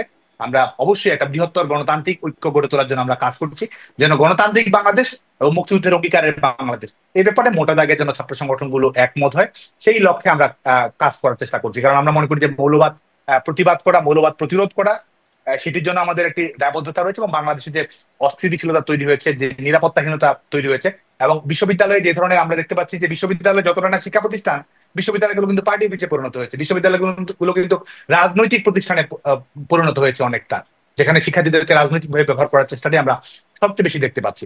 তো যে কারণে অবশ্যই, এবং আপনি যদি লেজুর ভিত্তিক ছাত্র রাজনীতি, যেটি নিয়ে সবাই কম বেশি সমালোচনা করে, সেটি নিয়ে অবশ্যই আমাদের জায়গা থেকে সমালোচনার জায়গা রয়েছে।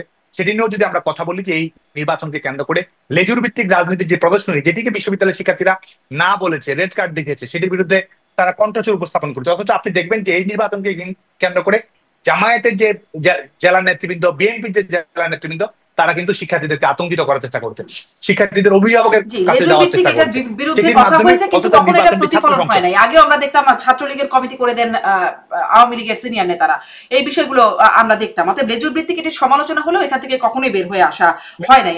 আপনি অনেক সমালোচনা, নিজেদের আত্মসমালোচনার জায়গাটা করছিলেন, সাধুবাদ আপনাদের। কিন্তু সেই প্রসঙ্গে আমি আরেকটু জিজ্ঞাসা করি, ভারতীয় এমপি, প্রভাবশালী রাজনীতিবিদ শশী থারুর, তিনি শিবিরের এই জয়ে তিনিও একরকম উদ্বেগ প্রকাশ করছেন, এবং তিনি বলছেন যে মূলধারার যে রাজনৈতিক দলগুলো, আপনিও এরকম একটা ইঙ্গিত দিচ্ছিলেন, আওয়ামী লীগ, বিএনপি, বা তাদের আসলে করাপশন, তাদের অনিয়ম, দুর্নীতি বা অপকর্মের কারণে এই এই শিবিরের এমন জয় জয়কার, মানুষ এভাবে তাদেরকে বেছে নিচ্ছে।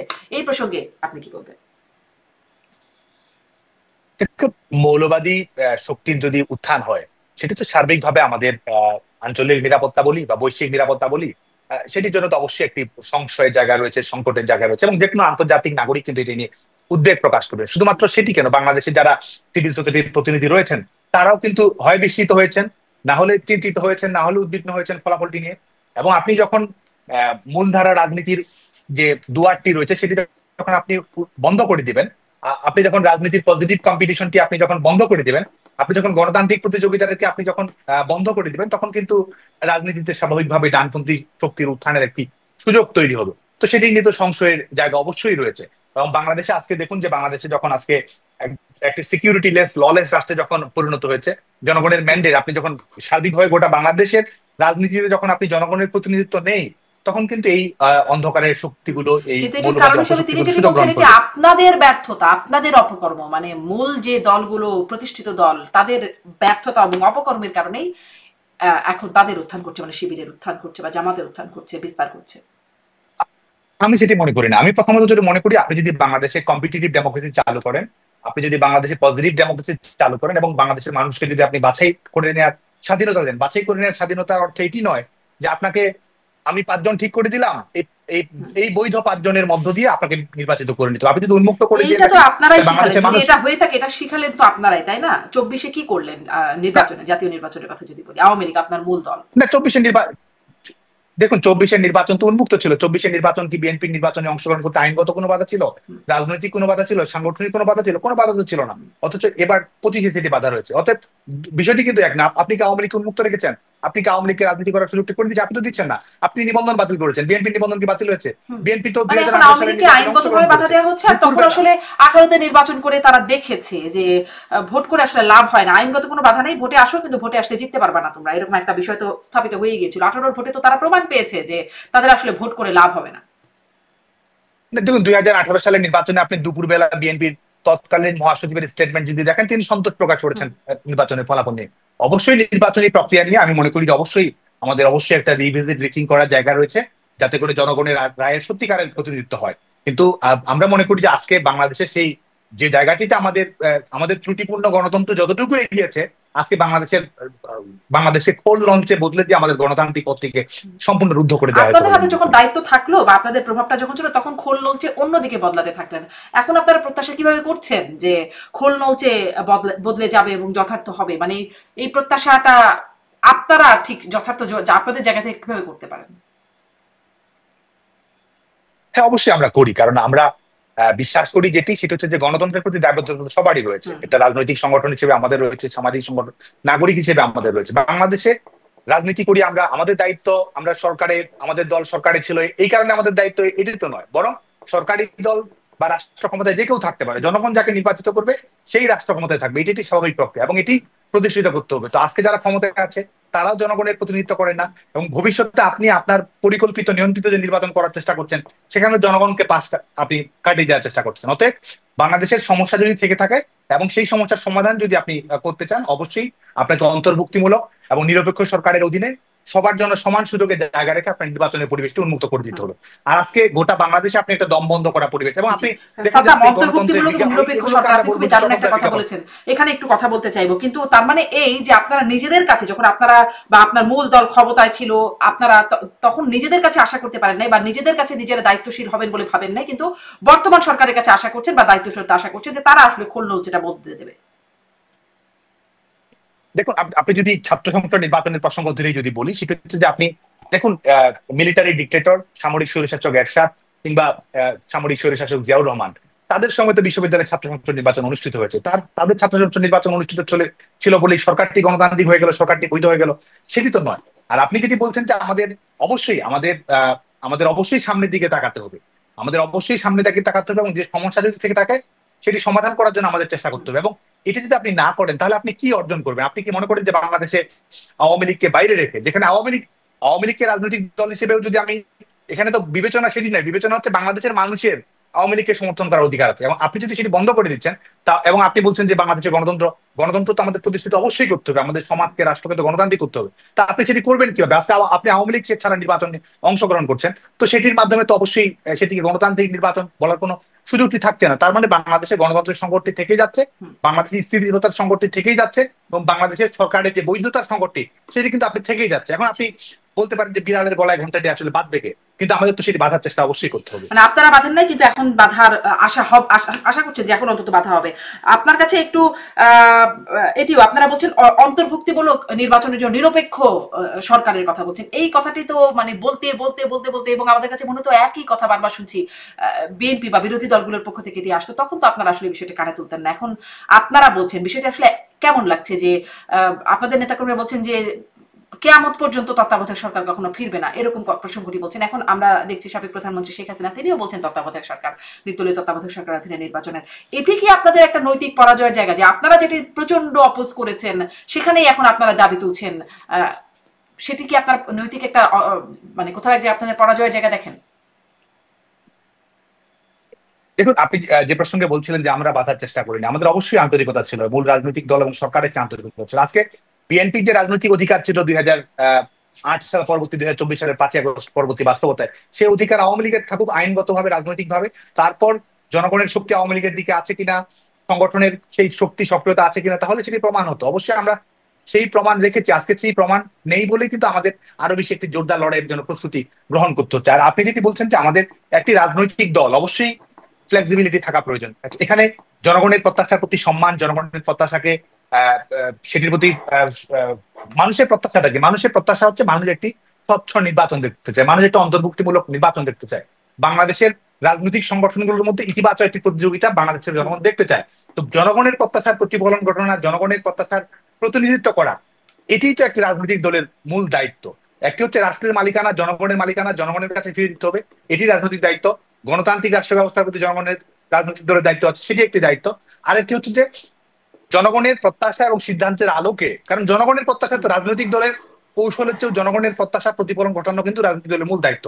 তো সংগঠন হিসেবে বাংলাদেশ আওয়ামী লীগ, বাংলাদেশ ছাত্রলীগ সেটি রিফ্লেকশন ঘটানোর চেষ্টা করছে। এটি তো সংগঠনের দুর্বলতা নয়, এটি সংগঠনের শক্তি বলে আমি মনে করি। জি জি, নিশ্চয়ই জনগণ আসলে সবসময় এই প্রত্যাশা করেছে তাদের প্রতিনিধি তারা বাছাই করবে, নির্বাচন সুষ্ঠু হবে, কিন্তু তখন সেই প্রত্যাশাটা আপনারা তখন বোঝেন না, কিন্তু এখন খুব বুঝছেন এবং আমলে নিচ্ছেন। যাই হোক, সাধুবাদ আপনাদের এই আমলে নেবার বিষয়টি। আপনি বলছিলেন যে জোরদার লড়াইয়ের জন্য আপনারা প্রস্তুতি নিচ্ছেন, আসলে কেমন প্রস্তুতি আপনাদের সেটাও একটু জানতে চাই। সামনে যেহেতু ছাত্রলীগ একদম তো নিষিদ্ধই, আওয়ামী লীগেরও রাজনৈতিক কর্মসূচি নিষিদ্ধ, আপনাদের এই লড়াইয়ের প্রস্তুতিটা কেমন? আমরা অবশ্যই আমরা এই যে প্রতিকূল বাস্তবতা, এই প্রতিকূল বাস্তবতার মধ্যেও আমরা সংগঠিত হওয়ার চেষ্টা করছি, অর্গানাইজ করার চেষ্টা করছি, এবং আমাদের কর্মকাণ্ড নিয়ে আমরা রিথিং রিভিজিং করার চেষ্টা করি। আমাদের আত্মসমালোচনার জায়গা রয়েছে, ত্রুটি বিচ্যুতির জায়গা থাকলে সেগুলো কারেকশনের জায়গা রয়েছে, সেটাও আমরা চেষ্টা করি। কিন্তু আমরা মনে করি যে আজকে বাংলাদেশে যে বাস্তবতা তৈরি হয়েছে, এই বাস্তবতা আমাদের আন্দোলনের কোনো বিকল্প নেই। এবং এই সেই আন্দোলন বাস্তবায়িত করার জন্য, সেই আন্দোলন কিন্তু আমাদের ক্ষমতায়িত হওয়ার জন্য নয়, সেই আন্দোলন জনগণকে ক্ষমতায়িত করার জন্য, সেই আন্দোলন বাংলাদেশের ডেমোক্রেটিক ট্রানজিশনকে স্টেবল করার জন্য, টেকসই করার জন্য এবং গণতান্ত্রিক রাষ্ট্র ব্যবস্থাকে শক্তিশালী করার জন্য কিন্তু আমরা সেটি করছি। কারণ আপনি দেখুন, আপনি নিজে আত্মতৃপ্ত থাকলেন, আত্মতৃপ্ত থেকে আপনি একটা নির্বাচন, আমি তুমি এবং দামির একটা নির্বাচন করে কাউকে ক্ষমতায় দিয়ে দিলেন। এটি কি বাংলাদেশের যে গণতান্ত্রিক পথ চলা, সেই গণতান্ত্রিক পথ চলাকে এটি কি সমস্যা থেকে সমাধান করবে, নাকি সমস্যাটা আরো বিস্তৃত করবে, সমস্যার বিকেন্দ্রীকরণ ঘটাবে? তো সেটি তো ঘটার সম্ভাবনা রয়েছে। বাংলাদেশকে যদি আপনি টেকসই, স্থিতিশীল, গণতান্ত্রিক প্রতিযোগিতাপূর্ণ, মানে আপনি কি এটা এখনকার কথা বলছেন নাকি 24 এর নির্বাচন? আপনি যদি আমি তুমি দামির কথা বলছেন? জি না, অবশ্যই বর্তমান সময় যেটি রয়েছে সেটিকে কেন্দ্র করে বলছি, যেটি হতে যাচ্ছে সেই নির্বাচনকে কেন্দ্র করে বলছি। কারণ এই যে নির্বাচনটি আপনি পরিকল্পনা করছে এই দখলদার সরকার, সেই দখলদার সরকার আপনি নির্বাচনের আগেই রাজনৈতিক দলকে কিন্তু শুধুমাত্র নিশ্চিত করে নেয়। আমি একজন সচেতন রাজনৈতিক কর্মী হিসেবে মনে করি বাংলাদেশের জনগণের অর্ধেক জনগোষ্ঠীর ভোটাধিকারই কেড়ে নেওয়া হয়েছে। অর্ধেক জনগোষ্ঠী, সংখ্যাগরিষ্ঠ জনগোষ্ঠী যাকে সমর্থন করার জন্য ভোট কেন্দ্রে যেত, তখন আপনি সেই সমর্থনটি করার সুযোগ বাতিল করে দিচ্ছেন, তার মানে আপনি জনগণের এজেন্সি আপনি কেড়ে নিচ্ছেন। তো সেই জায়গা থেকে তো আপনার সেই একটা জনগণের যে অধিকার আছে, সেই অধিকারটাকে আপনি কুক্ষিগত করছেন আগে থেকেই। তো সেই জায়গা থেকে, এবং আপনি ফলাফল আপনি দেখুন যে আপনি কি মনে করেন, আমি আজকে খোলামেলা যদি বলি, একেবারে বৈঠকি ঢঙ্গে যদি বলি, আওয়ামী লীগ ছাড়া বাংলাদেশে যদি কোনো নির্বাচন হয়, সেই নির্বাচনটি আপনি কেমন হবে, সেই নির্বাচনের ফলাফলটা কিন্তু আগে থেকে নির্ধারণ করে দিতে হবে। সেখানে আপনার সমঝোতার ফলাফল তৈরি করতে হবে। বিএনপি এতটি আসন পাবে, জামায়াতকে এতটি আসন দিতে হবে, এনসিপি কে এতটি আসন দিতে হবে। এবং আরো খোলামেলা করে যদি বলি, বিএনপি কে দায়িত্ব নিতে হবে যে এনসিপির এই প্রার্থীটা বিজয়ী হবে, বিএনপি কে দায়িত্ব নিতে হবে তার এই অন্যান্য রাজনৈতিক দলের প্রার্থী থেকে তারা বিজয়ী করতে হবে। পূর্ব নির্ধারিত ফলাফল যেটা, তার মানে আরো স্পষ্ট করে ফলাফলটা আসলে ইলেকশন কমিশন দিবে না, ফলাফলটা দিতে হবে নয়াপল্টন থেকে। তো যে নির্বাচন আপনি পরিকল্পনা করছেন, নয়াপল্টন দিতে পারলো না, মানে এরকম ধারণা একদম ছিল না। আপনি যা বলছেন সেই ধারণাটা যে একদম ছিল না তা না, এরকম একটা ধারণা প্রচলিত ছিল, কিন্তু ডাকসু নির্বাচন বা জাকসু নির্বাচন সেই ধারণাটাকে অনেকটাই কিন্তু বদলে দিয়েছে। মানুষের মানে এই ধারণা থেকে অন্যরকম ধারণা বা অন্যরকম ভাবে ভাবতে শেখাচ্ছে না সাদ্দাম। দেখুন, ছাত্র সংসদ নির্বাচন অবশ্যই গুরুত্বপূর্ণ, সেখানে ম্যান্ডেট রয়েছে, তরুণ প্রজন্মের প্রত্যাশা রয়েছে, কিন্তু সেটিকে যদি আপনি জাতীয় রাজনৈতিক প্যারামিটার ভাবেন, গণ অধিকার পরিষদের থেকে, ছাত্র অধিকার পরিষদ থেকে ডাকসুর ভিপি আমাদের সময় নির্বাচিত হয়েছে, আওয়ামী লীগ সরকার সেটি মেনে নিয়েছে, শিক্ষার্থীদের ন্যায্য রায়কে সমর্থন দিয়েছে, সরকারের পক্ষ থেকে সহযোগিতা করেছে। তো তার মানে কি গণ অধিকার পরিষদ বাংলাদেশের রাষ্ট্র ক্ষমতায় আসেন না? আমি যে পয়েন্টটি বলছি সেটা হচ্ছে যে রাষ্ট্র ক্ষমতায়, তার মানে কি গণ অধিকার পরিষদ রাষ্ট্র ক্ষমতায় আসীন হওয়ার দল ছিল? ডাকসুর ভিপি বাসদ থেকে হয়েছে, জাসদ থেকে হয়েছে, তারা কি বাংলাদেশের রাষ্ট্রীয় রাজনৈতিক ক্ষমতার হিস্সাদার হয়ে গেছে, জিম্মাদার হয়ে গেছে? আসলে তো সেটি হয়নি। একটি ছাত্র সংসদ নির্বাচনে, এক বছরের একটি নির্বাচনে যে কেউ বিজয়ী হতে পারে, কারণ শিক্ষার্থীরা নানা প্যারামিটার থেকে একজন প্রার্থীকে বেছে করে, ব্যক্তিগত জায়গা থেকে পছন্দ করতে পারে, আদর্শিক জায়গা থেকে পছন্দ করতে পারে, সাংগঠনিক কৌশলের কারণে একজন বিজয়ী হতে পারে, বাস্তবতার কারণে পছন্দ করতে পারে, ক্যাম্পাস ট্রেন্ডের কারণে পছন্দ করতে পারে। কিন্তু সেটার মাধ্যমে গোটা বাংলাদেশের জনমিতির আপনি একটি প্রতিফলন পাচ্ছেন, সেটি মনে করার কোনো কারণ নেই। আর আপনি যেটি বললেন যে অবশ্যই ছাত্র সংসদের ভিপি যিনি ছিলেন, আমাদের সঙ্গে নির্বাচিত হয়েছিলেন ডাকসুর ভিপি নুরুল হক নূর, তার সঙ্গে অনেক অনাকাঙ্ক্ষিত ঘটনা অবশ্যই ঘটেছে, এটি অবশ্যই আমাদেরকে স্বীকার করতে হবে, এবং সেই রাজনৈতিক সংস্কৃতি থেকে বের হওয়ার জায়গা থেকে অবশ্যই আমার চিন্তা ভাবনা, অবশ্যই আমাদের মূল্যায়ন রয়েছে। জি, আপনি সেটিকে অনাকাঙ্ক্ষিত ঘটনা বলছেন, তার জন্য আপনারা দুঃখ প্রকাশ করছেন। সাদ্দাম? অবশ্যই অবশ্যই সেটি কোনোভাবেই আমরা যিনি ছাত্র সংসদের মাধ্যমে নির্বাচিত হয়েছেন কোনোভাবেই অনাকাঙ্ক্ষিত ঘটনার শিকার হবেন এটা প্রত্যাশা করি না, জি। এবং সেই জায়গায় যদি আমাদের দুর্বলতা ঘাটতি থাকে অবশ্যই আমরা ভবিষ্যতে যদি সেই জায়গা বলছেন থেকে কেন, শুধরে মানে নেওয়ার আমরা তো চেষ্টা করবো। সবসময় দেখতাম আপনাদের সময়, তখন গণমাধ্যমে দেখতাম ছাত্রলীগ বেড়েছে, ছাত্রলীগের কাছে মানে প্রায় এই কথাটা এরকম ছিল, যেখানেই পায় নুরুকে সেখানেই মারে ছাত্রলীগে, মানে এরকম একটা কথা প্রচলিত হয়ে গিয়েছিল। যদি বলছেন কেন? না, আমি যেটি বলছি যে সেটি হচ্ছে যে দেখুন এটি একটি হচ্ছে যে এই মারধরের ঘটনা, এই অপসংস্কৃতির ঘটনা, এটি বাংলাদেশের ছাত্রলীগের বৈশিষ্ট্য সেটি নয়, এটি বাংলাদেশের ছাত্র রাজনীতির স্বাভাবিক চিত্রায়। আজকে দেখুন যে আপনি ভোট কেন্দ্রের কথা বলছেন, উৎসব মুখর 78%, ছাত্রলীগের একজন হয়তো ভুলক্রমে ভোটার তালিকায় এসেছিল, সে ভোট দিতে গেছে, তা কিন্তু ভোট কেন্দ্র থেকে সরাসরি থানা থেকে কারাগারে পাঠিয়ে দেওয়া হচ্ছে। তো এটিও তো একটি ঘটনা। শিক্ষা আমাদের ছেলেমেয়েরা পরীক্ষা দিতে গেছে, পরীক্ষা থেকে সরাসরি তাকে কারাগারে পাঠিয়ে দিচ্ছে, এই ধরনের ঘটনা তো অহরহ ঘটেছে। তো বাংলাদেশ ছাত্রলীগ তো এই ঘটনার শিকার হয়েছে। তো এটি আমাদের সার্বিক ছাত্র রাজনীতির একটি অবক্ষয়ের জায়গা। এটির জন্য কোন একটি সুনির্দিষ্ট ছাত্র সংগঠনকে দায়ী করা এটি সুচিন্তিত নয় বলে আমি মনে করি। বরং আমি মনে করি যে আমাদের যেটুকু দায় যদি থেকে থাকে সার্বিক ছাত্র রাজনীতির অবক্ষয়গত জায়গা থেকে, কিংবা আমাদের দৃষ্টিভঙ্গিগত জায়গা থেকে, কিংবা আমাদের অনুশীলনের জায়গা থেকে, সেটা অবশ্যই আমরা অবশ্যই তাহলে পরিবর্তনের জায়গা ধরুন থাকবে, অবশ্যই আমরা মানে পরিবর্তন আপনি করবো। যেহেতু বলছেন যে যদি ভুল, এই জায়গাটায় ভুল থাকলে বা এটা ঠিক হয় নাই, এই বিষয়টা যেহেতু আপনারা আত্মসমালোচনার জায়গায় করছেন, ধরুন আপনারা আবার ক্যাম্পাসে ফিরতে পারলেন বা কখনো দেশের সক্রিয় রাজনীতি করতে পারলেন, তখন কি আপনাদের এই বিষয়গুলো পরিবর্তন করবেন? ধরুন ছাত্র শিবির পেলেই পেটাতে হবে বা নুরুর মতো যারা থাকবে তাদেরকে পেটাতে হবে, এই বিষয়গুলো কি পরিবর্তন করবেন? আমি একটা হাইপোথেটিক্যাল সিচুয়েশন বলছি। আচ্ছা, হ্যাঁ, আমি আপনাকে বলি, সাদিক কায়েম বা SM ফরহাদ তারা ক্যাম্পাসে ছিল, ছাত্র শিবিরের রাজনীতি করেছে, পরিচয় প্রকাশিত হয়েছে, তারা কি কখনো এ ধরনের দমন পীড়নের শিকার তারা হয়েছে? তো কেউই তো আওয়ামী শিকার লীগের হয়নি। পরিচয় ছিল তো দীর্ঘদিন, আপনি আপনি যখন মানে ছাত্রলীগের, দুঃখিত। না, এর বাইরেও আরো অনেকেই রয়েছে। আপনি আপনি তাহলে দেখুন যে ছাত্র শিবিরের যে কমিটিগুলো এখন তো প্রকাশিত হয়েছে, আপনি দেখুন যে কয়েকজন নির্যাতনের শিকার হয়েছে, আপনি দেখুন যে কয়েকজন নিগ্রহের শিকার হয়েছে, আপনি দেখুন যে তার ক্যাম্পাস জীবনে কোনো ধরনের ঘটনা দুর্ঘটনার শিকার হয়েছে ওই কিনা, আপনি কিন্তু কমিটিগুলো তো খুব কম গুপ্ত ক্ষেত্রেই ছিল, পাবেন। ওগুলো তো কিছু খুব খারাপ প্রকাশ্য উদাহরণ ছিল না, রয়েছে। এখন প্রকাশ্যে আসছে। না, অনেক কিছু না, সবকিছুই প্রকাশ্য ছিল না এমন নয়, তাদের অনেক কিছুই তো প্রকাশ্য ছিল। সবাই হয়তো প্রকাশিত ছিল না, তাদের সাংগঠনিক কৌশলের যে তারা বলে গুপ্ত রাজনীতিকে বৈধতা দেওয়ার জন্য তারা যেটি বলতে থাকে, কিন্তু তার মানে এই নয় তো সবগুলোই পরোক্ষ ছিল, সবগুলোই অপ্রত্যক্ষ ছিল, এমন তো নয়। ছাত্র শিবিরের কেন্দ্রীয় কমিটি, তাদের কাউন্সিল, এসব তো অনেক ক্ষেত্রে অনেক তথ্য তো গণমাধ্যমে উন্মুক্ত ছিল, এবং সেটা আপনি নিজেও সেটি সার্চ করলে আপনি দেখতে পারেন। তো সেই জায়গাটা কিন্তু সেটি করেনি। আর আমরা বাংলাদেশ ছাত্রলীগ আমাদের সক্রিয়তা অবশ্যই থাকবে। আজকে তো আমরা এই দখলদার সরকারের বেআইনি নিষেধাজ্ঞার আমরা কোনো পরোয়া করি না, সিম্পলি আমরা কোনো পরোয়া করি না। আমরা আত্মশক্তিতে বিশ্বাস করি, সাধারণ শিক্ষার্থীদের, কারণ এই সংগঠনটি বাংলাদেশ ছাত্রলীগ, এই সংগঠনের মালিকের মতো সাধারণ শিক্ষার্থীদের। এই সংগঠনটি তো এই ছাত্রলীগের, এই সাধারণ শিক্ষার্থীরাই তো বাংলাদেশ ছাত্রলীগের বিজয়ী করেছে। এই সাধারণ শিক্ষার্থীরাই তো বাংলাদেশ ছাত্রলীগের হাতে বাংলাদেশের পতাকা তুলে দিয়েছে। মানচিত্র প্রতিষ্ঠিত করা, স্বাধীনতা সার্বভৌমত্ব রক্ষা করা, প্রতিষ্ঠিত করা সাধারণ শিক্ষার্থীরা তো বাংলাদেশ ছাত্রলীগের জন্য নিষেধ করেছে, এবং সাধারণ শিক্ষার্থীরাই বাংলাদেশ ছাত্রলীগকে ক্যাম্পাসে সক্রিয় তাহলে করবে। আপনারা বলছেন যে সাধারণ এই শিক্ষার্থীরাই বিষয়টাকে কি বাংলাদেশ আপনারা পরোয়া ছাত্রলীগকে করেন না, শক্তিশালী কিন্তু করে পরোয়া ফেরাবে, তো করতে এবং হচ্ছে। সাধারণ শিক্ষার্থীরাই গণতান্ত্রিক আন্দোলনের নেতৃত্ব জি, দেবে। পরোয়া করেন না বলছেন, কিন্তু পরোয়া তো করতে হচ্ছে, কারণ আপনারা আসলে প্রার্থিতাও করতে পারছেন না বা ভোট করতে পারছেন না, আপনারা মিছিল মিটিং কিছুই করতে পারছেন না। তাহলে আপনারা পরোয়া না করে কি করছেন সেটি আমি আসলে একটু জানতে চাচ্ছিলাম, যে আপনারা ওই যে লড়াই করবেন, শক্ত লড়াই, সেই বিষয়গুলো কি করবেন, আপনাদের সামনে কি কি পরিকল্পনা? দেখুন, পরোয়া করছেন না, আমাদের নেতাকর্মীরা তো লড়াই করছে বাংলাদেশে। এটি সম্ভবত গিনেস বুকস এর রেকর্ডসও যদি আপনি দেখেন যে 12 মাসে 5-6 লাখের মতো কারাবন্দী, এটি আপনি যদি আমাদের বিভিন্ন অধিকার ভিত্তিক রাইটস অর্গানাইজেশন গুলো রিপোর্ট দেখেন, সেখানে এতজনকে কারাবন্দী করা হয়েছে। আমাদের গোটা বাংলাদেশে 5 লক্ষ শিক্ষার্থী স্বাভাবিক শিক্ষা কার্যক্রমের বাইরে রয়েছে। আমাদের শুধুমাত্র সার্টিফিকেট বাতিল করা, যেগুলো আমাদের পাবলিক বিশ্ববিদ্যালয়, মেডিকেল কলেজ, বেসরকারি বিশ্ববিদ্যালয়, এগুলো থেকে সার্টিফিকেট বাতিল করা এবং বহিষ্কারের সংখ্যাটা যদি আপনি দেখেন, এটিও 10,000-এর অধিক ছাড়িয়েছে। তো এই অবস্থার মধ্যে বাংলাদেশ ছাত্রলীগ শক্তিশালী, সক্রিয়, সাংগঠনিক অবস্থান দৃঢ় বলেই তো এই ঘটনাগুলো ঘটছে। তো এর মধ্যেও আমরা মনে করি যে আমাদের নেতাকর্মীরা লড়াই করছে, হাসতে হাসতে তারা কারাগারে যাচ্ছে। এই আদালতকে, নিয়ন্ত্রিত আদালতের মধ্যে, এই মবের মধ্যেও তো আমাদের ছাত্রলীগ নেতাকর্মীরা জয় বাংলা স্লোগান দিচ্ছে। এই দখলদার সরকারের বিদায়ের দাবিতে জনমত সোচ্চার করার চেষ্টা করছে, মানুষের কাছে স্পষ্ট যাওয়ার চেষ্টা এটি করছে, আপনাদের লড়াই, আপনাদের শিক্ষার্থীদের কাছে লড়াইটা যাওয়ার চেষ্টা কিরকম করছে। হচ্ছে সেটি আসলে জানতে চাচ্ছিলাম। মোটামুটি বুঝলাম যে এটি আপনারা লড়াই, মানে নির্যাতিত হচ্ছেন এবং নির্যাতনের মধ্যেও জয় বাংলা স্লোগান দিচ্ছেন, এটি আপনাদের আসলে লড়াইয়ের জায়গাটি। আমি শেষ প্রশ্নটি করতে চাই যে এটি অবশ্য একদম বৃহত্তর রাজনৈতিক জায়গা থেকে প্রশ্ন করতে চাই। ফেব্রুয়ারিতে নির্বাচন, সরকার বলছে কেউ বাধাগ্রস্ত করতে পারবে না, নির্বাচন হবে এই ফেব্রুয়ারিতে। আমি এবং বর্তমান যে বাস্তবতা, আওয়ামী লীগের রাজনৈতিক কর্মকাণ্ড নিষিদ্ধ, ছাত্রলীগ তো নিষিদ্ধ বটেই, পুরোপুরি নিষিদ্ধ। সামনে নির্বাচন তারা করতে পারবে না, বর্তমান বাস্তবতায় এটি হচ্ছে অবস্থা।